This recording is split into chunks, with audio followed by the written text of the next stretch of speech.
ನಮಸ್ಕಾರ ಸ್ನೇಹಿತರೆ. PM ರಹತ್ ಯೋಜನೆ 2026. ಈ PM ರಹತ್ ಯೋಜನೆ ಕೇಂದ್ರ ಸರ್ಕಾರದ ಹೊಸ ಯೋಜನೆಯಾಗಿದೆ. ಯಾವುದೇ ಅಪಘಾತ ಆದಾಗ 1.5 ಲಕ್ಷ ತನಕ ಉಚಿತ ಚಿಕಿತ್ಸೆಯನ್ನು ಇಲ್ಲಿ ಸರ್ಕಾರ ನೀಡ್ತಾ ಇದೆ. ಹಾಗಿದ್ರೆ ಯಾರೆಲ್ಲ ಅರ್ಜಿ ಸಲ್ಲಿಸಬೇಕು ಅಂತ ಹೇಳ್ತಾ ಹೋಗ್ತೀನಿ, ಬನ್ನಿ. ಮೊದಲಿಗೆ ಈ ಯೋಜನೆಯ ಉದ್ದೇಶ ತಿಳಿಯೋಣ. ಭಾರತದಲ್ಲಿ ರಸ್ತೆ ಅಪಘಾತ ಮತ್ತು ಆಕಸ್ಮಿಕ ಗಾಯಾಳುಗಳ ಕುಟುಂಬಗಳ ಆರ್ಥಿಕ ಸ್ಥಿತಿಗೆ ದೊಡ್ಡ ಹೊಡೆತ ನೀಡುತ್ತೆ. ಚಿಕಿತ್ಸಾ ವೆಚ್ಚಗಳು ದಿನೇ ದಿನೇ ಹೆಚ್ಚುತ್ತಾ ಇರುವಂತಹ ಕಾರಣ ತುರ್ತು ಎಮರ್ಜೆನ್ಸಿ ಸಂದರ್ಭಗಳಲ್ಲಿ ಉಚಿತವಾದಂತಹ ಚಿಕಿತ್ಸೆಯ ನೀಡುವ ಉದ್ದೇಶದ ಸಲುವಾಗಿ ಈ ಯೋಜನೆಯನ್ನು ಮಾಡ್ತಾ ಇದ್ದಾರೆ. 2026ರಲ್ಲಿ ಕೇಂದ್ರ ಸರ್ಕಾರ ಈ PM ರಹತ್ ಯೋಜನೆ ಎನ್ನುವ ಹೊಸ ಭದ್ರತಾ ಯೋಜನೆಯನ್ನು ಪರಿಚಯಿಸಿದೆ. ಇದರ ಉದ್ದೇಶ ಅಪಘಾತ ಪೀಡಿತರಿಗೆ ತಕ್ಷಣ ನೆರವು ನೀಡೋದು, ಬಡ ಮತ್ತು ಮಧ್ಯಮ ವರ್ಗದ ಕುಟುಂಬಗಳಿಗೆ ಆರ್ಥಿಕ ರಕ್ಷಣೆಯಾಗಿರೋದು, ಸರ್ಕಾರಿ ಮತ್ತು ಅನುಮೋದಿತ ಖಾಸಗಿ ಆಸ್ಪತ್ರೆಗಳ ಮೂಲಕ ಚಿಕಿತ್ಸೆ ಸೌಲಭ್ಯವನ್ನು ಎಮರ್ಜೆನ್ಸಿ ಟೈಮಲ್ಲಿ ನೀಡುವಂಥದ್ದು.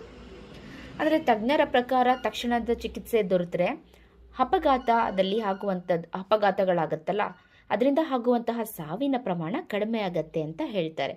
ಹೀಗಾಗಿ ಈ ಯೋಜನೆಯನ್ನು ಕೇಂದ್ರ ಸರ್ಕಾರ ಜಾರಿಗೆ ತರಬೇಕು ಅಂತ ಯೋಜನೆಯನ್ನು ರಚಿಸಿದೆ. 1.5 ಲಕ್ಷದವರೆಗೆ ಉಚಿತ ಚಿಕಿತ್ಸೆ ಪಡೆಯುವುದು ಹೇಗಪ್ಪ ಅಂದರೆ, ಈ ಯೋಜನೆಯಡಿ ಅರ್ಹ ಫಲಾನುಭವಿಗಳಿಗೆ ಗರಿಷ್ಠ ಮ್ಯಾಕ್ಸಿಮಮ್ 1.5 ಲಕ್ಷ ರೂಪಾಯಿವರೆಗೆ ಚಿಕಿತ್ಸಾ ವೆಚ್ಚವನ್ನು ಸರ್ಕಾರನೇ ನೀಡ್ತಾ ಇದೆ.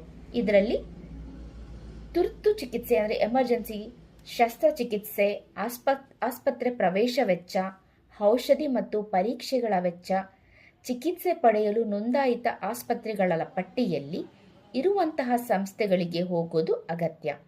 ಸಾಮಾನ್ಯವಾಗಿ ಸರ್ಕಾರ ಮಾನ್ಯತೆ ಪಡೆದಿರುವಂತಹ ಆಸ್ಪತ್ರೆ ಮಾತ್ರ ಈ ಯೋಜನೆ ಅಡಿಯಲ್ಲಿ ಸೇವೆಯನ್ನು ನೀಡ್ತವೆ.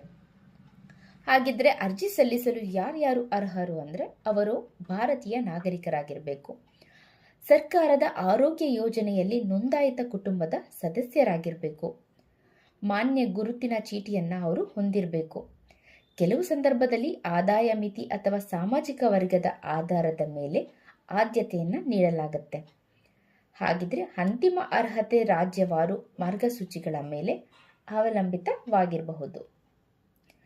ಬೇಕಾಗಿರುವಂತಹ ಡಾಕ್ಯುಮೆಂಟ್ಸ್ಗಳು ಆಧಾರ್ ಕಾರ್ಡ್, ರೇಷನ್ ಕಾರ್ಡ್ ಅಥವಾ ಇನ್ಕಮ್ ಸರ್ಟಿಫಿಕೇಟ್, ಬ್ಯಾಂಕ್ ಖಾತೆ ವಿವರ, ವೈದ್ಯಕೀಯ ದಾಖಲೆಗಳು ಅಪಘಾತ ಆದಾಗ ಕೊಡುವಂತಹ ವರದಿ ಅಥವಾ ಆಸ್ಪತ್ರೆಯ ದಾಖಲೆ ಬೇಕಾಗತ್ತೆ.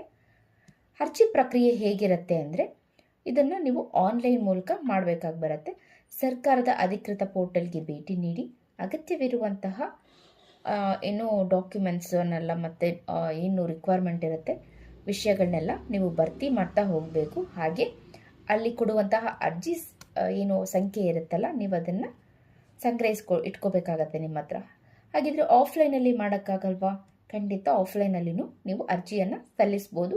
ಜೊತೆಗೆ ಅಗತ್ಯವಿದ್ದಂತಹ ದಾಖಲೆಗಳನ್ನು ನೀಡಿ ಫಾರ್ಮ್ನ ಫಿಲ್ ಮಾಡಿ ನೀವು ಈ ಯೋಜನೆಗೆ ಫಲಾನುಭವನ ಪಡ್ಕೊಳ್ಬಹುದು ಅಂತ ಹೇಳ್ತೀನಿ. ನಿಮ್ಮೆಲ್ಲರಿಗೂ ಧನ್ಯವಾದಗಳು.